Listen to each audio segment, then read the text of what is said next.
Welcome to Psychic Social, brought to you by psychic.co.uk.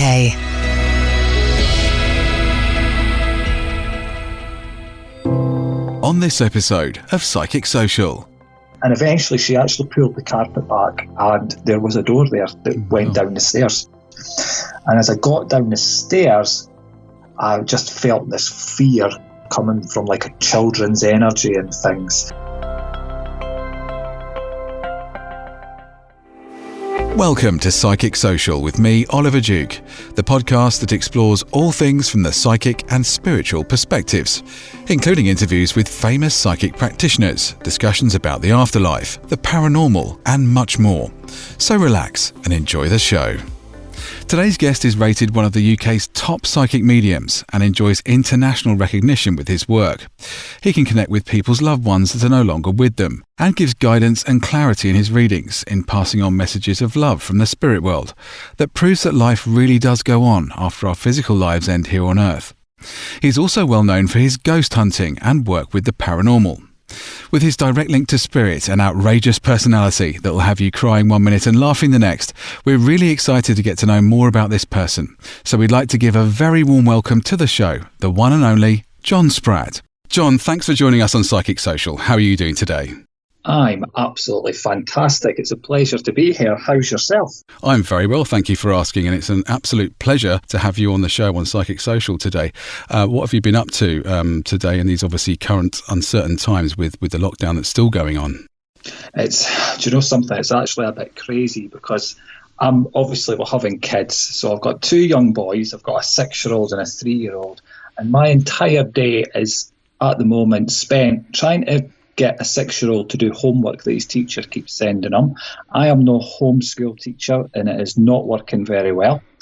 I've got a 3-year-old who wants to play constantly and build toys. So my day during lockdown is pretty much, if I'm not doing readings and locked away in my office, I'm sat playing with toys and trying to force my children to do homework. Are they knocking at your door all the time? Daddy, daddy? Do you know, I would not be surprised if we get a knock at the door whilst we're doing this. Right. Well, I have to say that probably include me as well, because my daughter, who's 5, has knocked on my door 4 times today already, I think, for various reasons. It's constant, you know, and you think, right, okay, I've got myself 5-10 minutes. You know, they're quite happy in their sand pit outside or in the paddling pool with mum. And then the door goes, knock, knock, knock. Dad, can I get? Well, I can sympathise. I know all too well how that is. Definitely with kids at home myself. Now, we wanted to sort of get into the show. I mean, with this current lockdown situation as well, just wanted to ask you before we start. I mean, is there obviously people are going to be feeling, relatively sort of down about the whole situation at the moment, the way things are. We've been locked down for a few weeks and we're not sure when we're going to be kind of let out of our homes properly again and normal life resuming. Is there anything you can advise to people to sort of raise their positive vibes at the moment and make themselves sort of feel a bit happier? Is there anything that you do you could advise people to sort of to do? So we all sort of do things in a different way, and we've all go around our daily lives. You know, pre-lockdown, before this happened, we all did different things, and we in this house, in the Spratt household, have said we're going to try and keep things as normal as we possibly can, which is hard because normally, we're out every weekend with the kids, or I'm out doing touring and things like that. But we're trying to keep everything as normal as we can. So, like when we're getting up in the morning, we're still having our breakfast and we're going out into the garden rather than going for a walk. I feel it's just, even when I've been talking to people, it's really important that people remember that although we're locked in, we're still allowed to go outside. Okay. And the best medicine that I say we've all got is getting outside and getting some fresh air. No matter how horrible of a day you're having, or if you're feeling like you just can't be bothered, going outside and just taking that little walk is what sort of perks you back up, getting that fresh air. I know that there's some circumstances they can't get out, but stand on your doorstep. Every Thursday people are doing it at the moment, but what's stopping you just standing on that doorstep and taking in a wee bit of fresh air at the moment? And then when it goes to later on at night, when we're thinking about, I really want to talk to mum, or I wish I could go and visit mum, technology is amazing at this moment in time. all the companies as well, they've removed a lot of their fees, so you're getting to do these things, call people, video call them for nothing, sit and have video chats, have virtual parties that have sort of took over the country at this moment in time, and I've witnessed some crazy ones, but that's what I'm just trying to tell people, try and keep it as normal as you can. We're just having to alter things ever so slightly, but getting that fresh air is very much what I would highly recommend to everybody. Yeah, exactly. I would too. And obviously, if you can do some exercise as well, obviously, if you're getting out and you're getting to walk, but if you're at home, if you can kind of do some exercises at home, and there's, people like Joe Wicks and stuff that are, giving sort of great things online and on YouTube and stuff for people to do daily and keep fit at home. And that's especially good for the people that can't get out as well. But yeah, totally agree with you on that. Right, well, let's delve into the show, shall we? We've got a few questions for you. And the first one was, we basically just wanted you to take us back to the beginning and wanted to know how you became a psychic. How did the gift come to you? Was it passed down to you from a family member, or did it come to you at a young age? Were you aware of it at a young age? So it does come down from family members, comes from great-grands and grands, but for me, it started when I was about 7, and I could remember being in my grand's house, and I saw spirit on her stairs, and I used to always say, the piper's on the steps, and everybody used to be, who's the piper, a bit crazy. Then as I grew up, I was seeing more and more, and I would be around people and I would say things and they would be, oh, that's a bit strange, how do you know that?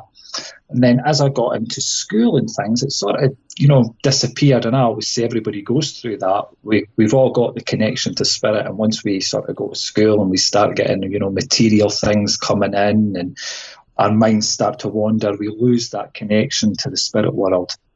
And then I went to work, never really thought about it anymore. Until one day I sat and I was watching the TV, and all of a sudden I saw spirit appearing, and I was a bit shocked. I think I was around about 16, 17 at this point. And I was shocked by it. And then it sort of all flooded back, and I started to remember, the piper on the stairs in my grand's house, talking to people, getting information coming in. And then from that point of being 16, I got very much involved in going to spiritualist churches, watching mediums work, watching psychics, just doing everything, even watching the television and watching shows on there with mediums. Then when I reached round about, I'm sure I was 21, 22, I was in my work one day and I just realised that wasn't what I wanted to do. And I could remember I was a manager. I could remember my area manager coming in, and I handed him my keys to the work and just said, I'll not be back. And I walked out the door. And about a week later, I started to panic, thinking, my Lord, what am I going to do? I can't just sit around all day. I really should maybe go back to work. I went to a spiritualist church. And I sat down, and the medium who was on that night came to me and said, you should be standing up here. She says, in fact, you're coming up here. And in the second half of the service, I stood up and I gave a reading at the age of 22. And I do them every single week. I do about 3 or 4 a week. And that's really where it all started. I'm quite lucky. I never had to go and sit in development circles or anything like that. It's natural with me. I open up and the information comes in. The spirit world's always been there. It just took that change when I was like, spirit said to me, well, we've got a plan. This is what it is. You're going to be working for us, sort of thing. And ever since then, that's where I've been. I've been crazy busy. Never looked back. I sometimes miss the work that I did. But even when I say to myself, right, I'm taking a step back, I want to pull back on my readings and demonstrations, I think I can have 2 weeks, and then all of a sudden spirit start bringing in more work again, and it builds it back up where I'm like, okay, I'm definitely staying, I'm on the right path. Right, yeah. So, yeah. Interesting. So you definitely sort of say it was your calling because you keep getting pulled back to it. I mean, when you kind of wanted to step away, did the sort of messages you were getting, were they still there, and were they always there? Or when you decided mentally to step away from it, did those messages kind of stop, or did that kind of stop for you completely? and then eventually kind of come back again. How did that happen? Yeah, well, the first time when I decided enough was enough, I'm sure it was around about the age of 26, because it was about 5 years into it. And the reason I wanted to stop was because I was constant. The messages were always there. I'd be lying in my bed, and I could always remember this one day lying in my bed, and a horse appeared. And I said to my partner, I was like, oh my God, there's a horse in front of the television. And I was leaning to the side to watch the TV. And I thought, I can't do this anymore. It was constant. If I don't have people from the spirit world, I've got animals coming in. And it was all the time. So when I said enough was enough, a funny story, I actually stood at my front door, and I opened the front door and I shouted at the spirit world, and I was like, every one of you get out now. And I was pointing and I was shouting out the door. I was telling them all to get out my house. My neighbours must have thought, oh my God, John has lost the plot. He's actually cracked. And for about a week, it was really, really quiet. And I thought to myself, oh, it's actually quite scary how quiet it is. And then all of a sudden they started coming back in. So I got that week's break, and I went to a medium who was absolutely amazing. She came from Dundee in Scotland, and I went to see her, and she said, John, you need to be in control of when spirit come in. And, she explained that, yes, they're the boss, but it's you that has to say, right, this is not my time. So from that point onwards, I always say now, I get no messages from spirit when I'm not working. And because I say to them, nope, I'm not working, I don't want to hear from you, enough's enough. Only when I'm doing readings or when I'm working, spirit get to come in. Didn't just happen overnight. It did take, a couple of weeks for me to grasp that and to get that firmness of, no, I'm in charge here, okay? You only think you're the boss, but I'm in charge. And then every time that I sort of took that step back from then onwards, spirit never ever came forward until I said, oh, I think I'm needing to be pulling back in. But what they did do was give 101 signs. I say the spirit world is quite cheeky. And if they want you and you've told them not to talk to you, they'll do that. They won't talk to you.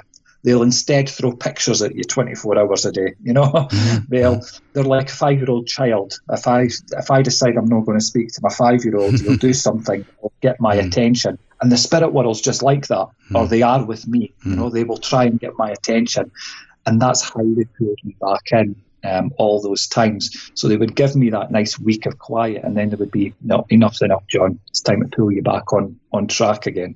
Right, so they kind of leave you alone in a sense, and then they sort of go, right, after a while they go, hello, we're still here, sort of thing. Yeah. Yeah.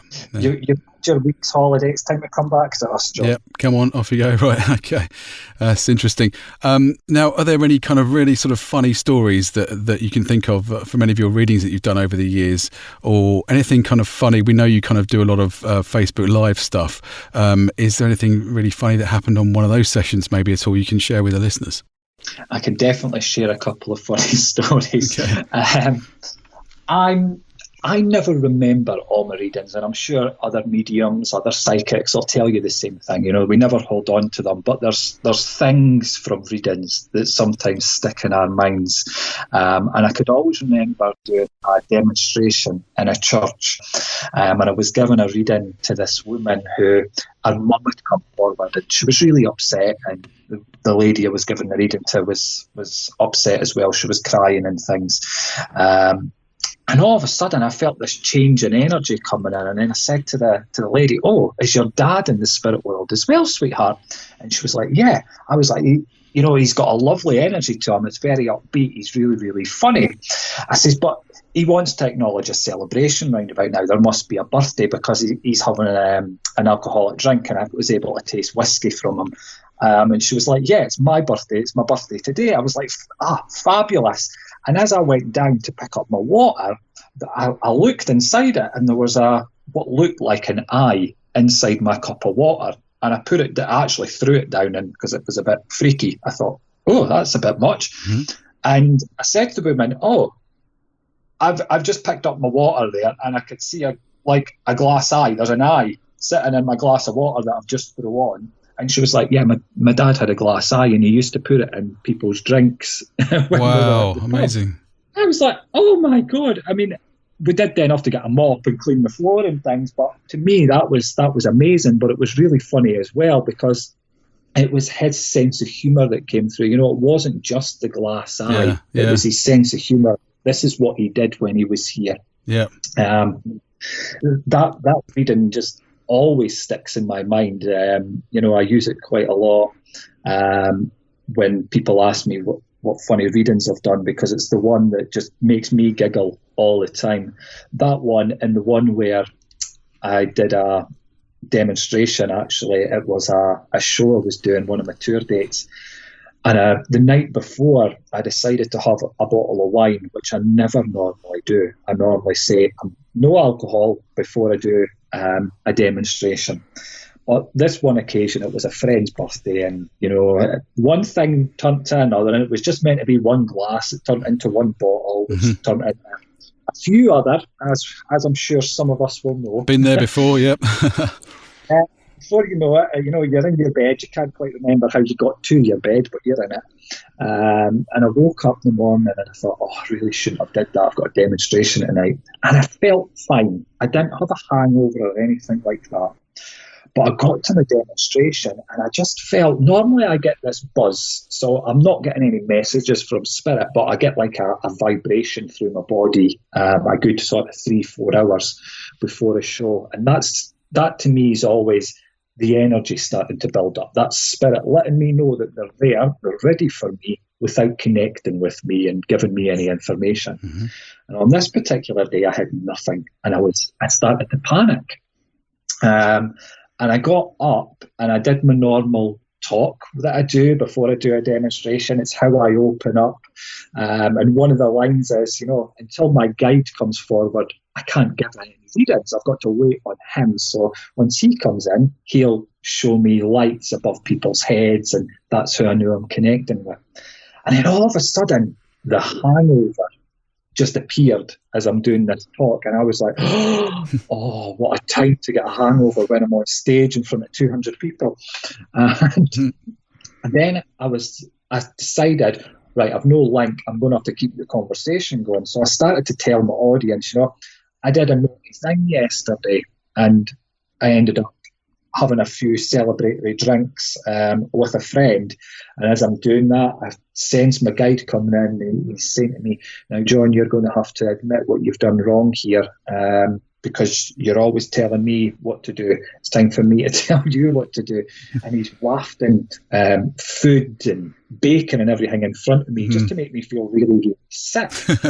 And at the end of it, I actually said, you know something, I'm going to apologise to each and every one of you, because I'm obviously not going to be able to give my 100%, which is what I would normally do to you, because I have got this hangover. And as soon as I apologised to everybody, my guide said, well done, congratulations. The hangover disappeared, the smell of food disappeared from me, and all the connections started coming in. Amazing. And his last words was, I hope you've learned your lesson. Wow. And again, it's one of those, you know, it wasn't a reading that I did, but it's like my guide's sense of humour that, you know, it's him shining through, and it was funny. And again, I still laugh about it. It was that experiential thing, wasn't it? Yeah, obviously all the smells and the senses, and not the actual reading, but yeah, from your guides. What about on sort of Facebook Live? Anything sort of funny happened on there at all? I think my Facebook Lives, it has to be, there's one story that stands out. It was a gentleman that came on, and anyone that does Facebook Lives or watches Facebook Lives will know you get trolls on there, and they're lovely, half of them, and the other half of them are just not so lovely. One man came in and he was putting, oh, don't believe in this. Don't believe you, blah, blah, blah, blah, and he kept going on. And I'm one of these people, if you've got an opinion, that's fine. It does not bother me in the slightest. Just don't be rude about it. Okay, but I went to him. I was like, I'm actually drawn to you because I feel like I had a gentleman coming in, and I said, it was your brother. Okay, and he was like, yeah, I've got a brother. What are you doing on my Facebook page? Yeah. I'm not on your Facebook page. I'm live on the only devices in the house. I can't scroll your Facebook. I was like, was your brother killed in a motorbike accident? And he said, yes. Then I went on to describe his brother and things. And he agreed with things, and then it went really quiet, and I wasn't getting any response from him as I was carrying on. And it was after the live had finished, I was reading some of my inbox messages, and he had inboxed me. And his opening words were, "I apologise for all the..." His language was a bit colourful for what he said. He's like, "Everything you said was absolutely spot on, John, and there's no way you could have got the information from Facebook." He then sent a picture of himself to me, and he was about 6'8", and he was built like the side of a house. You know, he was massive, big guy with tattoos all over his place and a bald head. Then he sent a picture of him and his brother, and he was the same. And I was like, wow. I said, "Is it all right if I post this validation on the page because it's really nice?" And he was like, "Yeah, no problem at all." And I put it up, and I mean, even his friends, he had shared it, were coming in and was like, I still didn't believe it, blah, blah, blah, blah. They listened to the live back.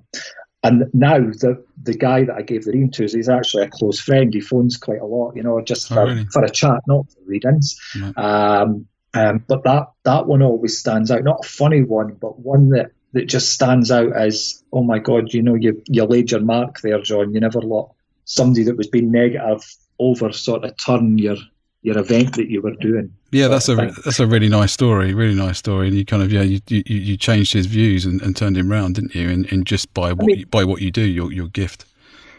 Yeah, he did say at the end of it that he still doesn't believe, but he believes in what I do, which I thought was quite nice. And I kind of agree with him. You know, I'm a bit like that. I mean, I'm the medium. I connect, but I give the messages, and there's still times even I say, "Oh, come on, give me something else. Really prove yourself to me." You know? So it was quite nice that he kept that opinion, but at the same time, he did say and acknowledge that he believed in what I gave him, and it really gave him that wee food for thought, which was nice. Sure. That is a really nice story. You mentioned about your guide briefly, or guides earlier on just now. Can you tell us a bit more about him or them? Do you have one or many, and how does that work for you, John? Yeah, so it's quite a funny story, actually. I should have used this earlier. I was always jealous when people would say, "Oh, you get a spirit guide." And I was like, oh, I love that. I love the thought of a spirit guide. I was never aware of any of this before. And people would be, "Oh, I've got a nun, I've got a Native American Indian, I've got priests, I've got this." I was like, "Oh, this is amazing. I want a wee nun standing beside me and a Native American. That would be fabulous." And it was when I was about 21, once I really got back in after handing those keys in and stuff, is when I met my guide. And I could remember sitting, I was meditating at the time, and I was able to see this Native American coming to me, and I got excited. I was like, "Oh, this is exciting. This is just what I wanted. I wanted a big Native American Indian. I wanted to be a bit like everybody else." Until that guide stepped forward, and yes, he was a Native American Indian, but he practiced sort of hallucinations and stuff, you know, what Native Americans used to do. So he would make his home brew, you know, his alcohol and things that would put them into that journey stage that they used to do. So to me, he was an alcoholic. And that's the way, even to this day, I still look at him as he's an Indian and he's an alcoholic, because he's got that strange sense of humour. And I kind of kicked myself, because I was like, "God, could I not have just got a normal Native American? Why did I have to get an alcoholic one?" And it's really only recently, probably in about the last 5 years, that I've realised why I got that, why I never got the normal to everybody else, purely because of the way I do my readings. You know, I try and keep things upbeat. I don't want people crying. I want the laughter. I want everybody that comes to an event of mine to feel like they've had a reading, even if they haven't. And it's not me that does that. It's my guide and his crazy sense of humour that he's got. He's got that acknowledge where he could talk about spirituality and he can give you philosophy like it's coming out of his ears, but he's got the presence to be able to do it. He's able to talk about it in a lighter, more simpler sort of way. And I feel that's the way people want to hear it at times. They don't want complicated words that they don't understand. They don't want sentences that they're scratching their head about, thinking, oh, I don't understand that. My guide's got a way of just saying it the way normal, common, everyday people would say things. And that's why I believe I got him. His great sense of humour, his way of turning things around. I do have another guide. I don't know her name. I don't know anything about her. All I know is she's just a plain old lady. And she comes in normally when me and I call my Indian guide Gerard because I can't pronounce his name. Normally when we're having a bit of a giggly moment, when we're doing a reading or when we're doing something, she comes in and she's got that strictness where she gets us back on track. She really just has to glare at you, and she's got one of those looks that when she's staring, you could feel the hairs on the back of your neck just standing on end, because she's like, enough's enough. Mm-hmm. You two are like naughty school children. Mm-hmm. So she's the cracker. Mm-hmm. And then the only other person I'm aware of from the spirit world that comes in is an animal, which is a wolf. And the only time I ever see my wolf coming forward is when I'm doing any sort of paranormal work, or whenever there's sort of not a sense of danger, but I've got to act with caution, I've got to protect a little bit more. My spirit wolf comes in. But a lot of people acknowledge that as well. The wolf, sometimes they say they could smell like a wet dog. And it's normally when I'm doing paranormal work they get that. Another one I get is when I'm doing events, readings. Some people have actually seen smoke before at the back of my head as I'm doing the readings, and that's my guide smoking his peace pipe. Right. So it's quite bizarre, some of the things that people could see, and it's good that people see these things as well, because it's like, okay, I'm not just the only mad one then that could smell the smoke coming from my guide, or I could smell his alcohol at times, which is revolting. It's like walking into a brewery, but a brewery that's gone out of date. Well, it's very interesting and diverse, deep description of your guides there. Thank you very much for that. Well, we're going to move into a break now, John. We're having a great chat here with John Spratt, psychic medium and ghost hunter. And we're very much looking forward to hearing more from John in part 2, where we're going to hear all about John's ghost hunting, the paranormal, and much more. So we'll see you after this. This is Psychic Social, where the world's best psychics tell you their story.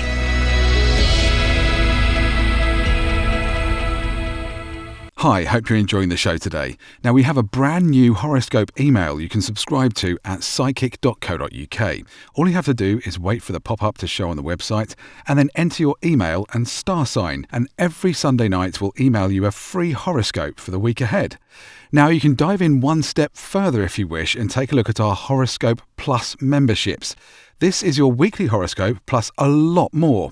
There are 3 memberships to choose from, and we've covered all budgets, we feel. So the Robin membership gives you private, exclusive access to a more detailed horoscope on the member horoscope pages at the website, and a chance to win a psychic reading via Zoom each month. And you'll get a free access code as well to the taster version of our amazing video tarot course with Nikki Allen, 10-Hour Tarot. Now, this membership is just £1.99 per month, and you can cancel it anytime you like. There's a ton of stuff in there for such a small amount of money, so much value. The next membership we've got is the Feather membership. It's a step up from there, and it's just £5.99 per month, and you can also cancel anytime for that one too. Now, as a Feather member, you'll get a much more detailed, in-depth horoscope than the Robin membership horoscope. And on that Feather member horoscope page on the website, you'll get exclusive access to that, with over 1,000 words of horoscope broken down into 3 sections. That's including romance, work and family. It really will give you a fantastic insight into the week ahead every single week. You'll also get our truly amazing astrology video. That's thrown in for free as well, which is 30 minutes of fantastic content on astrology. And as with the Robin membership, you'll also get a chance to win a psychic reading via Zoom every month too. So that's wonderful value in there as well for $5.99 a month for the Feather membership. And the final membership is the Angel member. That's the top level membership to access on the site. That gives you some amazing stuff, and all that info is on the website. Just head to psychic.co.uk/membership. membership and take a look at which one will suit you. We'll put the link in the show notes of this podcast down below for you, so you can just click there and check them all out there. You can also check out the Horoscope page and have a little sneak peek at what the Robin members are getting there already. That's at psychic.co.uk/horoscope. Right, now back to the show. This is Psychic Social, the spiritual home of psychics.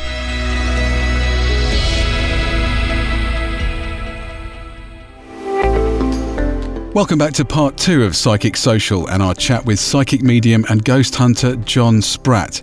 Now, as I mentioned before the break, the listeners wanted to hear more about John's ghost hunting and paranormal work and some of the experiences that he's had over the years with that. John, can you tell us a bit more about that, please?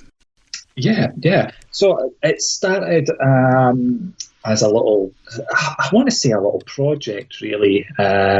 Someone had once said to me, "Oh, have you ever done any paranormal stuff?" And I was like, "No, I've only ever did churches, private readings, that sort of thing." So I got invited along to a paranormal investigation that was quite local to me. And as soon as I got there and, got into the atmosphere, got into the energy, following the experiments that this group was doing and things, I thought, oh, this is really good. This is really interesting. And it was extra special for me because as they were doing things, they were asking for things to happen. I was like, oh, it's going to happen in a minute, because I could hear Spirit saying to me, right, we're going to do that, get ready. So it was really, really exciting for me. And from there, that's what really grew my paranormal obsession, as I'm going to call it. I then started up my own paranormal group from there, which was just me and a few friends, and we went around some alleged haunted locations and we did some calling out and things like that when we were there. And then some friends got in touch and were like, "Oh, John, you should do these, but let us come with you." And I think at that time, Most Haunted had just sort of come on the TV as well, so everybody was quite excited about that, and they were wanting to do these things. And I was like, oh, maybe it's a good idea, let's do that. So I started a company that specialised in ghost hunting events for the public, and we sold tickets to people that wanted to come along to these events. But we changed up the way it was done. Back when we started, it was called After Dark. There was only about another two companies, that actually run public ghost hunting events, and those were down in England. So there was none up here in Scotland. So we were the first public events company to start, and we were selling tickets out for every event really, really quick. But we took a different approach because we watched the other companies in England. We went on their events, and it was very much people watched what they were doing, and I wanted people to come along and actually experience a ghost hunting event. I wanted them to take part in what was going on.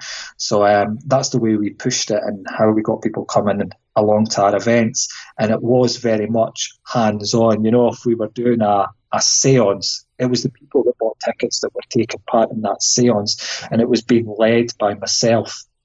But we had some great times and some amazing evidence that we caught as we were going along with it. And it turned into then snowballing into where people would then contact me. They were having problems in their home, if I would go and have a look. So that's what pushed me into that side, and then started developing the paranormal sort of specialist area. I mean, I don't feel like I'm a specialist in the area. It's what everybody sort of named me, because when they were having a paranormal problem, it was my name that always came up. Mm-hmm.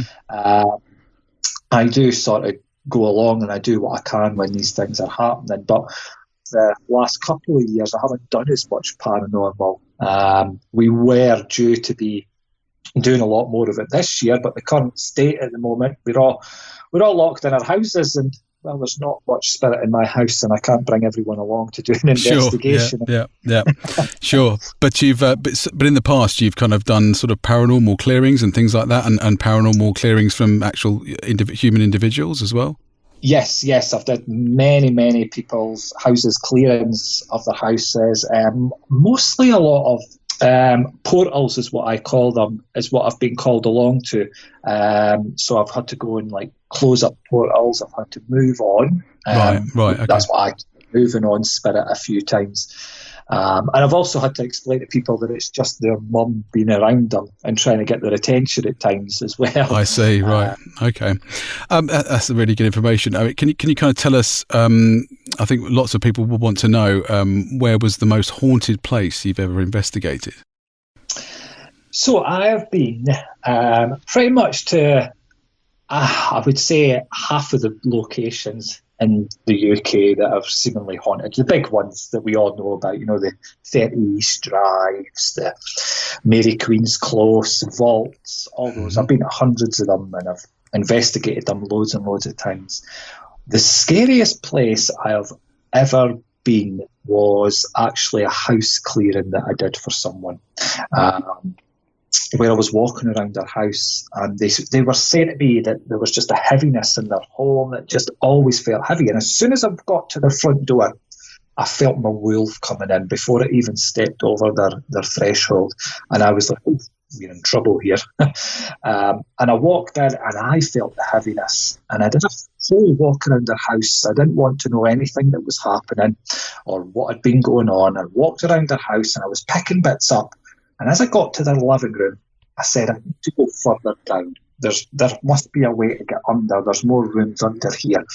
And the woman was like, I bought this house 20 years ago. There's nothing under here. There's no way to go. There's no doors. There's nothing. And I said to my guy, I said, tell me how to get down. And he took me to a cupboard right at the back of the room, and they had a boiler in it. The floor was carpeted. And I said, down here, there's a door to get downstairs. And she was like, no. I'm telling you, there's no, I put that carpet down myself. I'm like, I'm telling you now. And I argued with her for about 3 minutes. And eventually she actually pulled the carpet back and there was a door there that went down the stairs. And as I got down the stairs, I just felt this fear coming from like a children's energy and things. And I stood down there and I was able to see what had been going on, abuse that was happening to these children. And as I'm explaining it to the woman that owned the house, she was like, this explains so much about what's happening then up the stairs, because this is how we're all feeling and what's going on with us. I then tried to clear that energy there, and it was tough. I actually had to leave and go back the next day because I was so drained with it. But that has to be the most scariest thing I've ever done. It just felt horrible. Publicly, the most scariest place I've done would be Niddry Street Vaults in Edinburgh. It's also been the funniest place I've done as well, and the place for the most bizarre sort of evidence, because it's just, some days you can go in it and nothing happens, and other days you can go in and it all kicks off. And it is just one of those places that when it kicks off, it really does put the fear into you. And it's not just because it's underground, it's dark, it's wet, and it's dingy looking.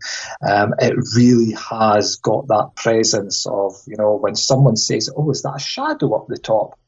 Everybody's hair stands on end, it's got that real heavy energy to it. So those are the two that always stand out. Sure. And we've heard before on the show, I think from another guest, about these kind of heavy negative energies and poltergeists and things like that, and how they're drawn to sort of dark, dingy, sort of damp dwellings and areas and things like that, and how it's hard for those energies to escape from that place because of the nature of that place. Is that right?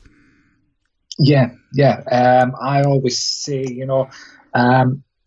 things like poltergeists, evil spirits, whatever you want to call them, they feed off of fear. That's how they get their energy. That's how they get stronger in what they do.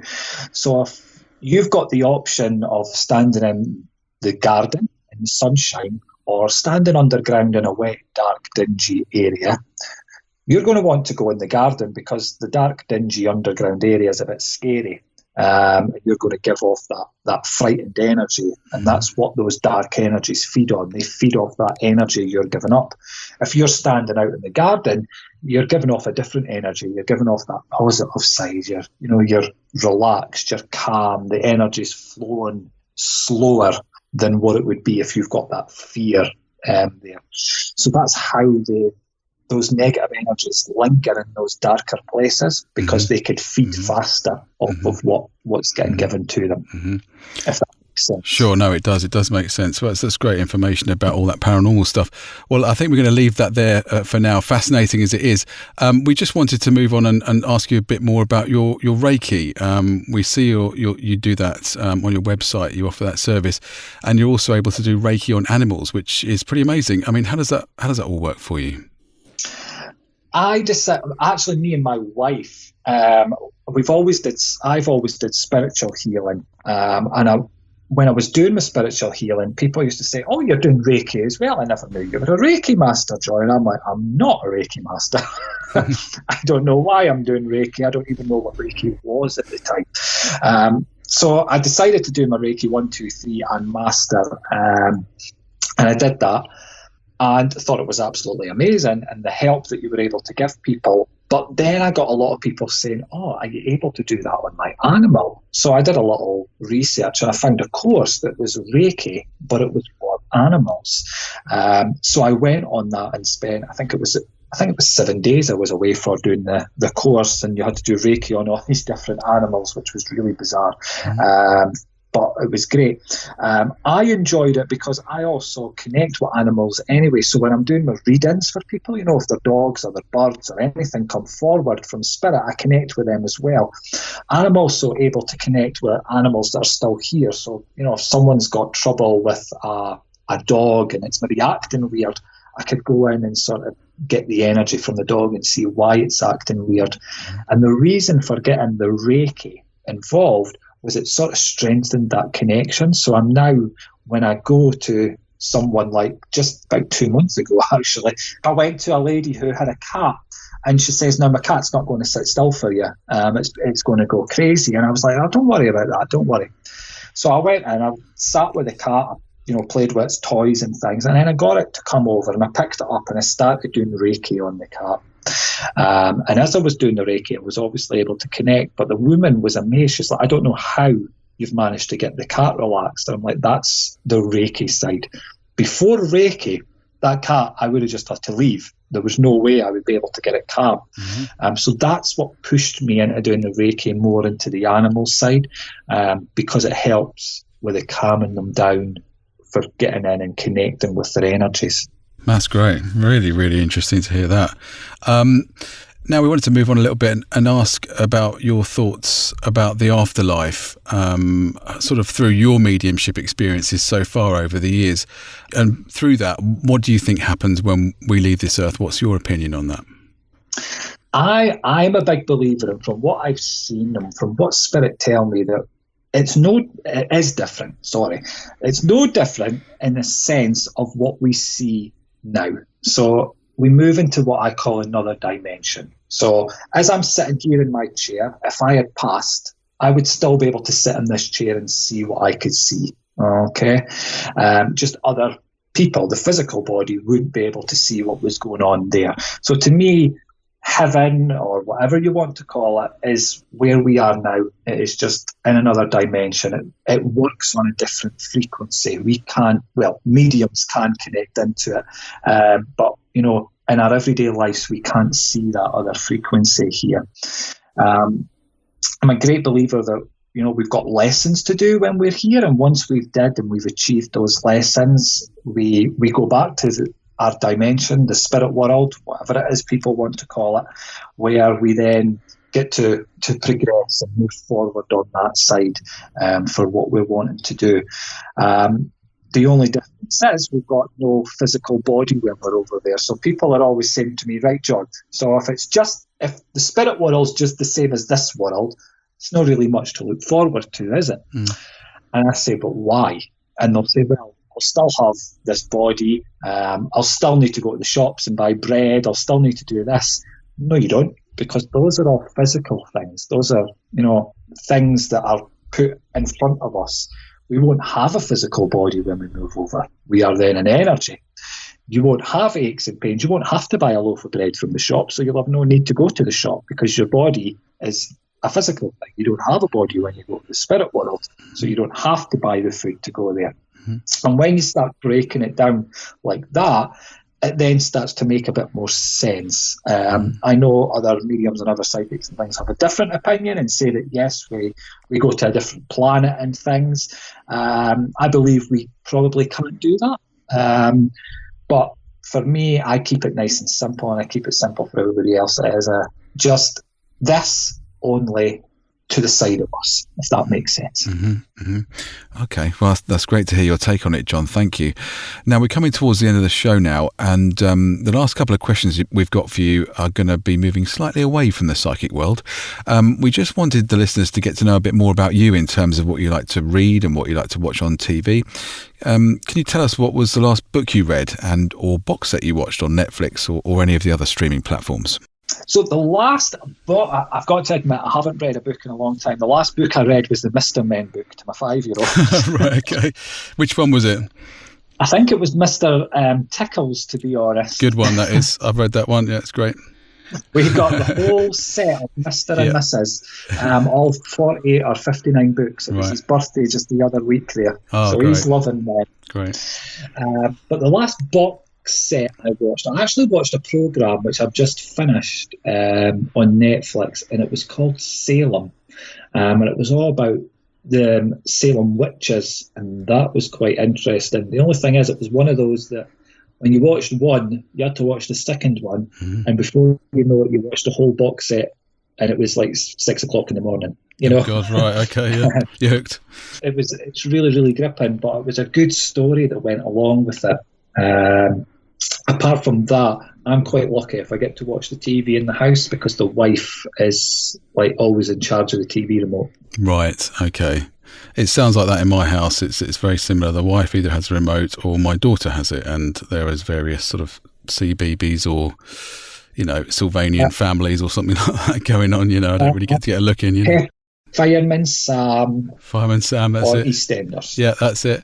Okay, well, it's great to hear that stuff, John. Now, can you tell the listeners about your website and how to kind of find you and get hold of you, your social media, etc.? Is there anything that you're currently selling? So any books or courses, anything like that? You could find me on my website, where you could book readings with myself. You could also get tickets to events with myself. Also, I've got my team of readers there as well, so that people could get readings and things. For events that are coming up, everything is sort of cancelled at the moment, but what we have been doing, and I've did 3 of them already, is we did 3 virtual online psychic shows. So it's very much like coming to see me at the theatre, where I'm still able to see everybody because, it's done through Zoom. So I could see everybody. Everyone could see me and hear me. And it works the same. I look out to the audience. So instead of looking out into a theatre, I'm looking at my TV screen, and I'm like, oh, I'm pulled or connected to whoever, Joe in the middle there. I then unmute his microphone, so I'm able to hear him. He could hear me. So it's very much that theatre experience, only you're sitting in your house drinking wine that you need to pour yourself instead of someone doing it for you in the theatre. Right. So I've been doing those. We just did one last week, and I am just about to put another one on sale in the next couple of days, which is going to be for the middle of May. Okay, great. I'm going to put all the links for you, your stuff in the show notes on the website and on the podcast sites. Can you just give the listeners your website and your name on social media, if it's anything other than John Spratt? Yeah, on social media, it is John Spratt Psychic Medium on Facebook and Instagram and Twitter. The website is allthews.johnspratt.co.uk. Fantastic, lovely. Thank you very much for that, John. Well, it's been thoroughly fascinating to have you on Psychic Social today. Thank you so much for joining us and sharing all this great stuff with the listeners here. We have a Q&A that we're also recording with John that has quite a few questions for you from your Facebook fan page. We can already see there's quite a few diverse and interesting questions there. So everyone on Psychic Social, listens to Psychic Social, look out for that one coming very soon to the show. Well, take care, John, and stay safe and well during these uncertain times. And we look forward to speaking with you again very soon. Thank you for being on the show. Thank you very much for having me. Take care and stay safe as well. Thank you, John. Take care. Bye-bye.